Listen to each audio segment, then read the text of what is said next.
panic on Team Spirit, and then that fraction of hesitation just cost them the game. It was a great. That was a call by Edward too. Like you saw that as soon as he's like, okay, this is in my range. Sunset Lover's in my range, and Domike was close enough. That was such a good call there for them to follow through with that. And yeah, it was a split fight, right? They were split up. And it was just like quick. It's so quick. Such a quick decision. I mean, think about it. Minutes ago, they were in their base defending. And that's why you mentioned LaFell. That was so crucial for them to maintain those base turrets as they did, especially that bottom one. Yes.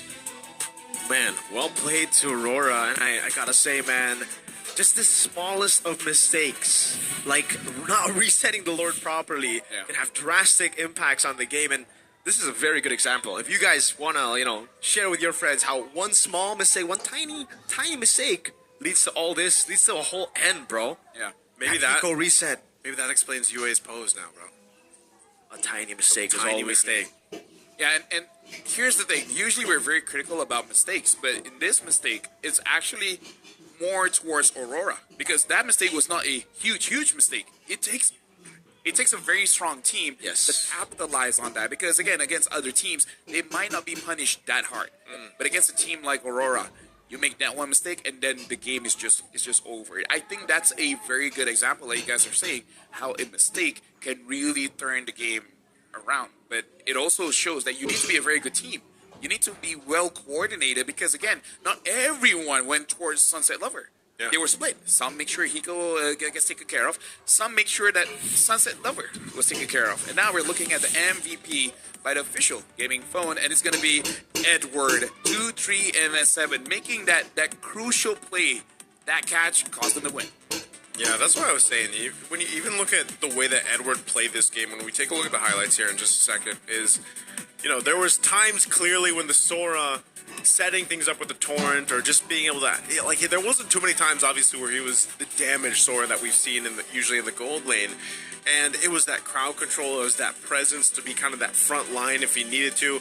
Because you got to remember, too, how many defensive AOG's Light had to use. So the fact that Edward was on this Sora, which by the way was last pick in the draft, was tanky enough to deal with a lot of this either zoning potential or just kind of starting the fight, allowed this possibility. Because again, Team Spirit controlled pretty much 3/4 of this game, okay? Aurora Gaming just madly punished Team Spirit's mistake around that Lord. They were defending into the base, and that's one thing we highlighted too. This lineup, this composition allows them to go ahead and clear those lanes and defend in the base for quite a long time. And they bought enough time for them. Again, 5,000 gold difference is not impossible to come back from. Neither is an 8 or 10,000 gold. We've seen that before. And Sunset Lover had an amazing game on the far side, just like he has in the before. But it was moments like this where he doesn't have the feathered airstrike in this fight that Aurora punished Team Spirit. And I feel like there was very little opportunity for them to do that. But when the opportunity presented itself, dude, they punished Team Spirit when they could. And that's what you mentioned, with a team like this, they will make those punishments when they see the opportunity. Yeah, and here's the thing. As amazing as Sunset Lover is, this is the crush that some of the teams have, right? You win and lose based on that one player. Because we saw one Sunset Lover gets taken down, everyone basically panics. And honestly, understandably so, because they've been winning off of Sunset Lover's plays. And we saw after the game was finished, they were discussing amongst each other. Yeah. And I'm pretty sure that final play was the discussion, because what else are you going to talk about the rest of the game? They did pretty well. The fight that they lost, it was more on Aurora executing well, and I feel like you can, how do I say this? Like, you don't have to be so hard on Sunset Lover going in the bush where the people is there, because sometimes you just don't know. Us as casters, as audience, we can see everyone, but them, they don't see it, so yeah. For sure. Holding the angle, the hole in the bush Light in that position as well. It takes a really, really strong team to punish these small little mistakes. And Aurora are elite, It's just sometimes they have that tendency. Yeah, they didn't here. They did. They were the opposite here. They were the opposite. Yeah, they need to lose first. Yeah, so they can't be the ones leading. They have to be the ones. Okay, that seems to be the curse to them right now. Like even for Aurora Turkey earlier, actually, it's the Aurora curse. Yeah, so for Aurora, don't get ahead. You want to tango, but you want someone else to take the lead first, and then you start spinning them around, and then you show them like who's boss. Damn, it's just interesting because 20-minute game. This is much longer than our some of the previous games that we've had here, and it was just Aurora has been in that position before where they're on the defensive. They got to clear things out. I think even so, like, how valuable was this Setien pick, for example? Now that this is the second time that we've seen it, and I believe still 100% win rate. It fits in a certain composition that works well, and like if you think about it, like I said, the Fury of the Phoenix was probably one of the better utilities that comes with it because of that little bit of a stun that you get. And it was just interesting the way that last team fight went. I'm wondering if it probably would have been very different if they actually had the full reset on the Lord, and they were able to reset from there. Yeah, I really feel like Zetiana is one of those heroes that can punish mistakes because, again, the Fury of the Phoenix AoE stun, that's huge, but also that speed up, right? That enables for anyone out of position to be caught. But right now we are going for an interview, I believe with someone from Aurora. So hopefully Rose can get a lot for us that we can use in the cast. So Rose, it's your time to shine. Thank you very much to our casters. This is Rose right outside of Aurora, Philippines player room doing a little bit of a vibe check with Matt, the team manager of Aurora, Philippines. That game was so intense. I felt like everybody was at the edge of their seats, and I'm pretty sure you guys were definitely at the edge of your seats. Tell us, how are you guys reacting inside during the game? During the game, we're going to the series. I think we're confident with this series. However, during the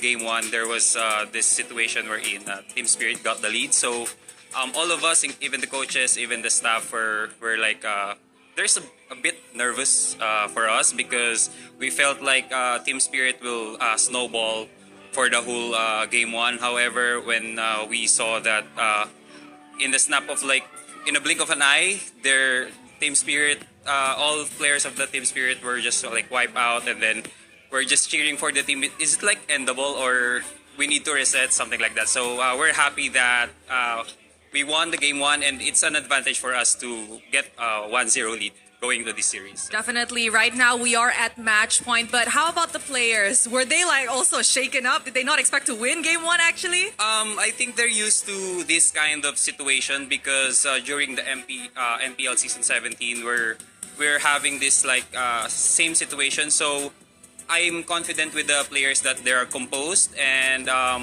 definitely we trust them in those kind of situations. Oh, that's very cute. They trust each other, which is what a team should do, honestly, right?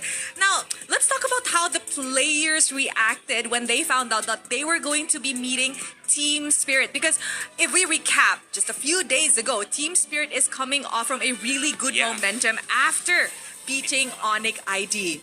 So, knowing Team Spirit, they're strong. So I think we're not that too confident with Team Spirit because we know that every teams in this in M7 are really we're a champion team. So we expect that this will be going a hard series against them. So. It's rather expected that everybody has to play their best, exactly. right, Matt? Now, let's talk a little bit about something I've heard and all the comments that I've read online. I see that some people are rather harsh to Aurora Philippines in terms of their commentaries and everything. So, as a team, how do you guys deal or even digest the hate that you guys actually receive? Actually, we're kind of ignoring it, but not that, not considering those criticism because it's a valid, especially if you're a fan and you're a diehard fan of the team and then you want the team to win. And knowing the previous tournaments, international tournaments, we really fell short as always. So I think this time we just really need to prove them that they can support us even though this it's challenging for us to figure out our identity. So yes, Aurora, we can see that they are kind of figuring it out slowly, although a bit late, but still slowly but surely. And to the people out there, I think that a little bit of constructive criticism is definitely okay, but do remember that players are also humans with feelings, and as much as players do want to kind of ignore this, sometimes it does get to them, no? Yeah. Now let's talk about something that lifts up the team naman, right? In Aurora, there's players. Which player is the most happy-go-lucky kind of guy? It will be Light because Light has a lot of like banters, jokes, and then he always like uplifts the team even though we're not happy with the result of the screams or the result of the game. So sometimes I think Light is the most like happy guy inside the team. Yeah. He's really the light of the team. The light of the team. Yeah. What does he usually say? Example, what does he say? Like example, they're sad. Okay, guy. Like for example, what happened earlier against Turkey and Falcons. Yes. He mentioned to us, "Okay, see you Falcons," something like that. So we're kind of, hey, bro, don't throw that kind of joke. So yeah. Oh, so he was kind of saying like, okay, see you in the 2-2 bracket, Yeah, that kind of exactly, thing? that kind of oh thing, my exactly. goodness, Light is definitely very, very silly. Yeah. You know what, Matt, if you could say anything to the Filipinos, maybe ask for their support or, don't stop supporting the Filipino representatives in the M7, anything you want to say to them? Thank you for those Filipino fans and then for those Aurora fans who still supporting us, even though we're not bringing the trophy as always. But hopefully this M series we get the win or the championship for you guys, sir.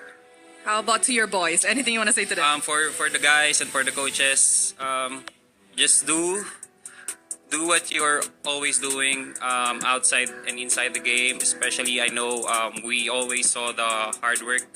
We know that we always stay late just to practice and to keep up with the momentum going into the game day.